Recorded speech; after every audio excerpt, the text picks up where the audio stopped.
Hello दोस्तों, नमस्कार। आपके अपने YouTube channel RKM take info पर एक और भर्ती की महत्वपूर्ण जानकारी में आप सभी साथियों का तहे दिल से हार्दिक स्वागत। साथियों, वीडियो शुरू करने से पहले आप सभी को नव वर्ष की बहुत बहुत बधाई और शुभकामनाएं। साथियों, इस साल का ये पहला वीडियो है।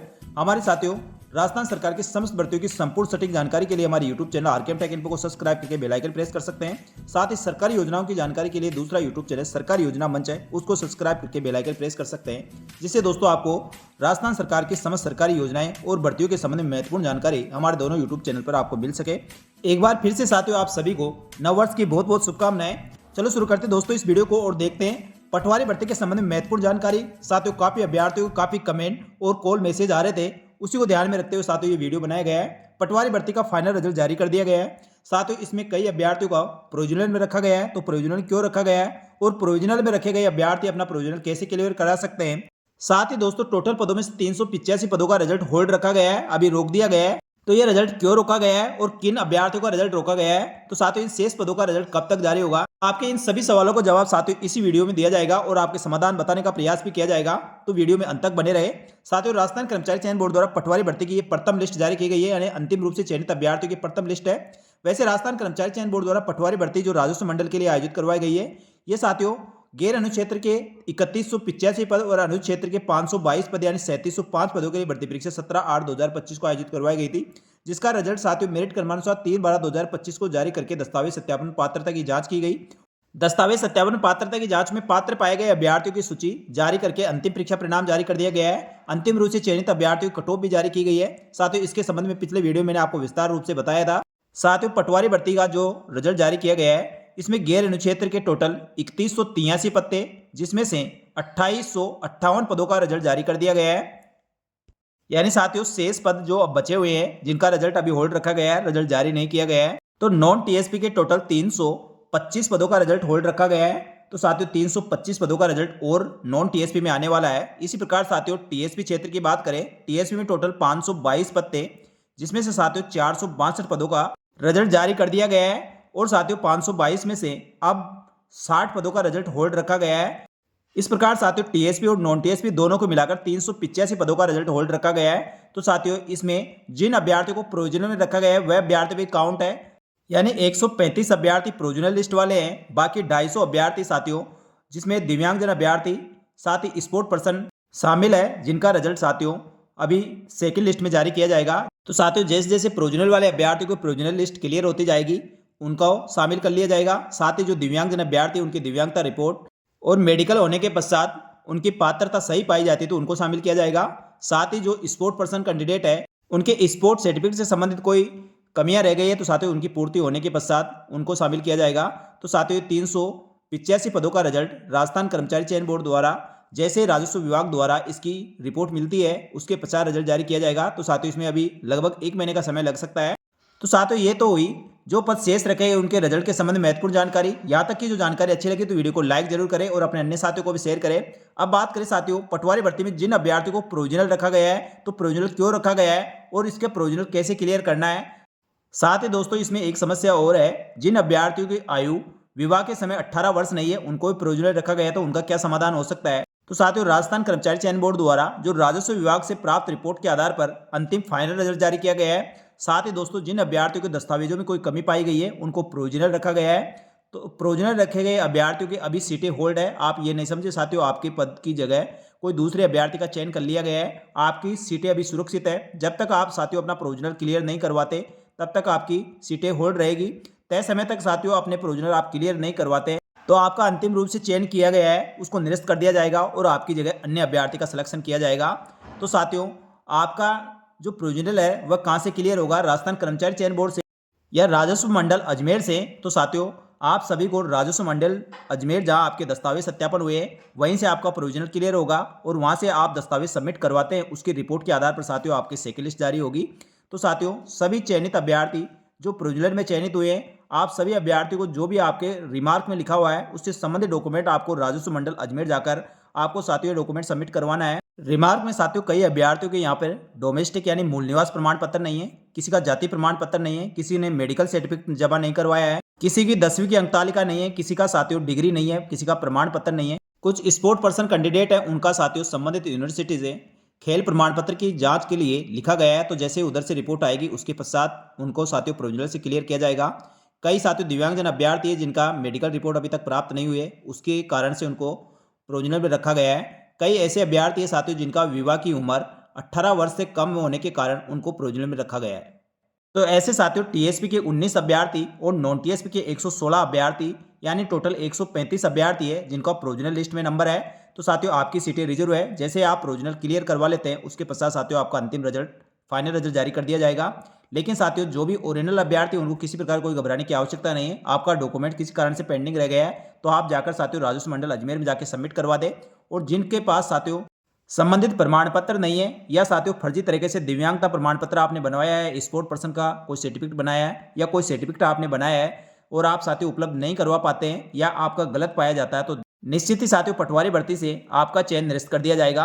अब बात करें साथियों जिन अभ्यर्थियों को किसी भी प्रकार का कोई शैक्षणिक प्रमाण पत्र या अंक तालिका या डिग्री रह गई है तो साथियों आप जो भी आपके रिमार्क में लिखा गया है इसमें अभ्यर्थी का नाम दिया गया है, रोल नंबर दिया गया है, माताजी का नाम, पिताजी का नाम, कौन सी कैटेगरी में आपका सिलेक्शन हुआ है, कितने नंबर आपके आ रहे हैं और प्रोविजनल किस कारण से रखा गया है। तो रिमार्क के आधार पर आप अपने नाम रोल नंबर के आगे देखें और वह प्रमाण पत्र आपके पास उपलब्ध है तो साथियों आप तुरंत प्रभाव से जाकर राजस्व मंडल अजमेर में जमा करवाएं। यदि साथियों अभी उपलब्ध नहीं है, कहीं गुम हो गया है, चोरी हो गया है तो साथियों आप नया डुप्लीकेट बनाकर आप जमा करवा सकते हैं। लेकिन साथियों जो विज्ञप्ति में जारी की गई शर्तों के अधीन आपका प्रमाण पत्र होना चाहिए। किसी अभ्यर्थी का जाति प्रमाण पत्र नहीं है या मूल निवास नहीं है तो साथियों आपके पास है तो आप तुरंत प्रभाव से जमा करवाएं। और जिन अभ्यर्थियों ने आवेदन करने की अंतिम तिथि के पश्चात जाति प्रमाण पत्र या मूल निवास बनाया है तो साथियों आपको जो संबंधित इसका शपथ पत्र है उस फॉर्मेट में आपको शपथ पत्र बनाकर जाति प्रमाण पत्र या मूल निवास के साथ आपको दोस्तों राजस्व मंडल अजमेर में जमा करवाना है। और दिव्यांगजन अभ्यर्थियों जिनकी मेडिकल रिपोर्ट अभी तक नहीं आई है तो साथियों आपको बिल्कुल परेशान होने की आवश्यकता नहीं। जैसे आपके जिस भी हॉस्पिटल में आपका दिव्यांगता जांच और दिव्यांगता प्रमाण पत्र की जांच हो चुकी है या साथियों होने वाली है तो आपकी जैसी रिपोर्ट वहां से आएगी आपको दोस्तों आगे कंसिडर कर लिया जाएगा यदि आपकी जांच रिपोर्ट में आप पात्र पाए जाते हैं।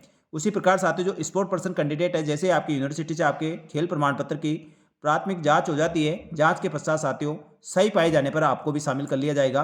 अब साथियों यहाँ पर सबसे ज़्यादा सवाल उन अभ्यर्थियों को आ रहा है जिनकी विवाह के समय आयु 18 वर्ष से कम होने के कारण उनको प्रोविजनल में रखा गया है। तो साथियों ऐसे बहुत सारे अभ्यर्थी है जिनके कॉल मैसेज और साथियों कमेंट भी काफ़ी आ रहे हैं। ऐसे अभ्यर्थियों को क्या समाधान हो सकता है और साथियों आगे आने वाली भर्तियों में इस प्रकार की समस्याएं आपको आ सकती है। तो साथियों ऐसे अभ्यर्थी जिनका विवाह के समय 18 वर्ष से कम आयु होने के कारण उनको प्रोविजनल में रखा गया है तो साथियों यहाँ पर विवाह की आपकी 2 शर्तें हैं जो साथियों किसी भी भर्ती की विज्ञप्ति में विस्तृत रूप से दी जाती है। यहाँ साथियों अभ्यर्थी जिनका विवाह 22/5/2006 से पूर्व हुआ है और एक 22/5/2006 के बाद में हुआ है उनके लिए दोनों के लिए अलग अलग कंडीशन है। साथियों 22/5/2006 से पूर्व हुआ है तो उस समय विवाह प्रमाण पत्र बनवाना अनिवार्य नहीं था। तो जिन भी अभ्यर्थियों का विवाह 22/5/2006 से पूर्व हुआ था उनके लिए साथियों ये एफिडेविट है, इस एफिडेविट को आपको बनाकर देना था। तो आपने साथियों ये एफिडेविट दिया या नहीं दिया सबसे पहले तो आप कन्फर्म कर ले। साथ ही दोस्तों जिनका विवाह 22/5/2006 के बाद में हुआ है उनको मैरिज सर्टिफिकेट बनाना अनिवार्य है और मैरिज सर्टिफिकेट ही उनके लिए लागू रहेगा। यदि 22/5/2006 के बाद विवाह हुआ है और आपका विवाह प्रमाण पत्र आपने सबमिट नहीं करवाया तो निश्चित ही साथियों आपको इस भर्ती से बाहर किया जा सकता है। तो साथियों ऐसे कोई अभ्यर्थी तो अपना विवाह प्रमाण पत्र सबमिट करवाए। यदि साथियों आपने 22/5/2006 के पश्चात विवाह होने पर विवाह प्रमाण पत्र सबमिट करवा दिया है, साथ ही जिनका विवाह 22/5/2006 से पूर्व हुआ उन्होंने ये शपथ पत्र भी दे दिया है, उसके पश्चात आपकी उम्र 18 वर्ष से कम होने के कारण आपको साथियों प्रोविजनल में रखा गया है। तो साथियों जिनका विवाह 22/5/2006 से पूर्व हुआ है उनको बिल्कुल परेशान होने की आवश्यकता नहीं है। साथियों ऐसे अभ्यर्थी जिनका 22/5/2006 से पूर्व विवाह हुआ है और 18 वर्ष से कम आयु होने के कारण सरकारी नौकरी में अयोग्यता नहीं होती है, ऐसा विवाह अभिलेख रिकॉर्ड में मान्य होता है।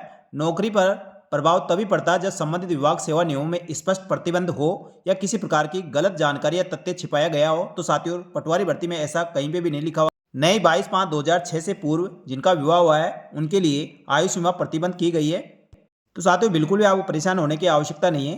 वैसे साथियों संबंधित विभाग द्वारा इसके संबंध में डीओपी से मार्गदर्शन भी मांगा गया है, जल्दी साथियों उसका निस्तारण भी हो जाएगा। लेकिन ऐसे सभी अभ्यर्थियों को साथियों एक शपथ पत्र बनाकर आपको राजस्व मंडल अजमेर में आपको सबमिट जरूर करवाना चाहिए। साथियों ये शपथ पत्र आपका 18 वर्ष से कम आयु होने के संबंध में 50 रुपये के स्टाम्प पर ये शपथ पत्र बनाना है। शपथ पत्र साथियों आप किसी भी नज़दीक आपके स्टाम्प वेंडर के पास स्टाम्प पर आप दोस्तों ये टाइप करवा सकते हैं और इसको नोटरी से अटेस्टेड करवाना है। बाकी साथियों जैसा स्टाम्प बनता है वैसे स्टाम्प ये बनेगा। इसमें सबसे पहले आपका नाम आ जाएगा, पिताजी का नाम, निवास स्थान, तहसील, आपकी उम्र, आधार कार्ड। इसमें साथियों इस लैंग्वेज में आपको लिखा जाना है, सत्यनिष्ठा से ये शपथ पूर्वक कथन करता हूँ या करती हूँ कि मेरा विवाह दिनांक, जिस दिन आपका विवाह हुआ है, जिस दिनांक को साथियों वो दिनांक आप लिख दें। उसके बाद इसमें लिखा जाएगा, यह उक्त विवाह के समय मेरी आयु 18 वर्ष से कम थी और यह विवाह बाल विवाह प्रतिषेध अधिनियम 2006 लागू होने से पूर्व संपन्न हुआ था। यह कि वर्ष 2006 से पूर्व लागू बाल विवाह प्रतिषेध अधिनियम 1929 के अनुसार उक्त विवाह अवैध नहीं था बल्कि वैध माना जाता था तथा नाबालिग पर कोई भी दंडात्मक प्रावधान लागू नहीं होता था। यह कि मेरे विरुद्ध इस संबंध में कोई आपराधिक मामला, सजा या न्यायालय में कोई भी दोष सिद्ध नहीं है। यह कि मैंने राजस्थान पटवारी भर्ती 2025 में आवेदन दी गई समस्त जानकारी सत्य, सही और पूर्ण रूप से दी गई है। किसी भी प्रकार की कोई गलत जानकारी, तथ्य छिपाए नहीं है। यह शपथ पत्र मैं अपनी स्वेच्छा से पूर्ण होश आवास में विभागीय रिकॉर्ड एवं भर्ती प्रक्रिया में प्रस्तुत करने हेतु दे रहा हूं। यदि उपरोक्त कथन भविष्य में असत्य पाए जाते हैं तो मैं नियमानुसार होने वाली समस्त कार्रवाई के लिए स्वयं उत्तरदायी रहूंगा। साथ ही स्थान और दिनांक और यहाँ पर शपथकर्ता जो भी अभ्यर्थी है उसके सिग्नेचर हो जाएंगे। इसको साथियों शपथ पत्र आपको 50 रुपये के स्टाम्प बनाकर नोटरी सत्यापित करवा लेना है और नोटरी सत्यापित करवाने के पश्चात साथियों आपको इसके साथ अपना आधार कार्ड, साथ ही आपने जो 50 रुपये के स्टाम्प पर साथियों आपने शपथ पत्र लगाया होगा इसकी फोटो प्रति आपको इसके साथ लगा देनी है। और विधवा होने के मामले में साथियों अपने पति का मृत्यु का प्रमाण पत्र, साथ ही उसके साथ संबंध जिसमें आपके पति पत्नी का दोनों का नाम हो, ऐसा कोई दस्तावेज इसके साथ लगाकर आपको दोस्तों राजस्व मंडल अजमेर में जमा करा देना है। तो मैं समझता हूं साथियों 99% संभावना है आपका नाम प्रोविजनल से हटा दिया जाएगा और मूल सूची में आपको शामिल कर लिया जाएगा। तो साथियों एक बार आप साथियों ये सर्टिफिकेट जरूर आप राजस्व मंडल अजमेर में सबमिट करवाएं। और इसके अलावा साथियों अधिक जानकारी के लिए आप किसी भी अभ्यर्थी को जो आपको प्रोविजनल रखा गया है, अधिक जानकारी के लिए आपको राजस्व मंडल अजमेर में जाकर संपर्क करना ही होगा और संबंधित दस्तावेज जो मांगे गए हैं वह सबमिट करवा दें। और यदि साथियों आपके पास दस्तावेज उपलब्ध कराने में यदि आपको समय चाहिए तो उसके लिए साथियों आप एप्लीकेशन देकर आ सकते हैं। आप 10 दिन 15 दिन में आप अपना दस्तावेज सबमिट करवा दें। तो साथियों यदि आपका दस्तावेज सही और सत्य पाया जाता तो आपको आगे भर्ती में शामिल कर लिया जाएगा और अंतिम रूप से चयन किया जाकर आपके साथियों आगे कार्रवाई प्रारंभ कर दी जाएगी। यहाँ साथियों जिनका विवाह 22/5/2006 के पश्चात हुआ है और उनकी आयु 18 वर्ष से कम है तो साथियों उनके लिए दिक्कत हो सकती है, क्योंकि साथियों उसके पश्चात विवाह प्रमाण पत्र अनिवार्य कर दिया गया है। और विवाह प्रमाण पत्र बनाने के लिए साथियों 18 वर्ष महिला अभ्यर्थी की और पुरुष अभ्यर्थी की 21 वर्ष आयु होना जरूरी है, उसी को वैध विवाह माना जाता है। इस कारण साथियों उनके लिए कोई दिक्कत हो सकती है। बाकी साथियों 22/5/2006 से पूर्व यदि आपका विवाह हुआ तो आपको इसके बारे में किसी प्रकार कोई समस्या नहीं होगी। बस जो मैंने आपको बताया वह साथियों शपथ पत्र बनाकर आप सबमिट करवा दें और संबंधित डॉक्यूमेंट्स आप सबमिट करवाएं तो साथियों निश्चित ही आपको इसमें राहत मिलेगी और आपको प्रोविजनल से हटाकर आपको मूल सूची में शामिल कर लिया जाएगा। तो साथियों यहाँ तक जो जानकारी दी गई हो आपको अच्छी लगी तो वीडियो को लाइक जरूर करें। और ऐसी समस्याएं साथियों आपको अन्य किसी भर्ती में भी आ सकती है, इसलिए आप साथियों पहले से सतर्क रहे और सही आप डिटेल भरें और सही दस्तावेज आप सबमिट करवाएं। और इस वीडियो को आप अपने अन्य साथियों को भी शेयर करें जिससे साथियों उनको भी ये जानकारी मिल सके और उनके भी इस प्रकार कोई समस्या आए तो उसका वह समाधान करवा सके। साथियों सबसे पहले आप ये कार्रवाई करके देखें और आप राजस्व मंडल अजमेर में जाकर साथियों एक बार जरूर मिले, आपका समस्या का समाधान वैसे हो जाएगा। आप साथियों ओरिजिनल और सही दस्तावेज लेकर जाए, फिर भी साथियों आपका समाधान नहीं होता, दूसरा ऑप्शन साथियों यही होता है, जो भी इस मैटर से संबंधित जो भी वकील ये कार्य देखते हैं उनसे आप संपर्क करें और साथियों उनके द्वारा आप कोर्ट में याचिका लगाकर नियमानुसार सही पाया जाता तो आप अपनी समस्या का समाधान करवा सकते हैं। तो उम्मीद करता हूं साथियों आपके द्वारा जो भी सवाल पूछे जा रहे थे आपकी सभी समस्याओं का समाधान आपको इसमें मिल गया होगा और सभी जानकारी भी आपको मिल गई होगी। तो साथियों उम्मीद करता हूं इसी प्रकार की जानकारी के लिए और राजस्थान सरकार के समस्त भर्तियों की संपूर्ण सटीक जानकारी के लिए हमारे YouTube channel RKM take info को सब्सक्राइब करके बेल आइकन प्रेस कर लें, जिससे दोस्तों आगे आने वाले वीडियो का नोटिफिकेशन तुरंत प्रभाव से मिल सके। साथ ही दोस्तों हमारे टेलीग्राम चैनल को जरूर ज्वाइन कर लें, जिससे भर्तियों की तुरंत जानकारी आपको मिल सके। इस वीडियो में इतना ही, जल्दी मिलेंगे दोस्तों एक और भर्ती की महत्वपूर्ण और सटीक जानकारी लेकर। तब तक के लिए धन्यवाद। जय हिंद, जय भारत।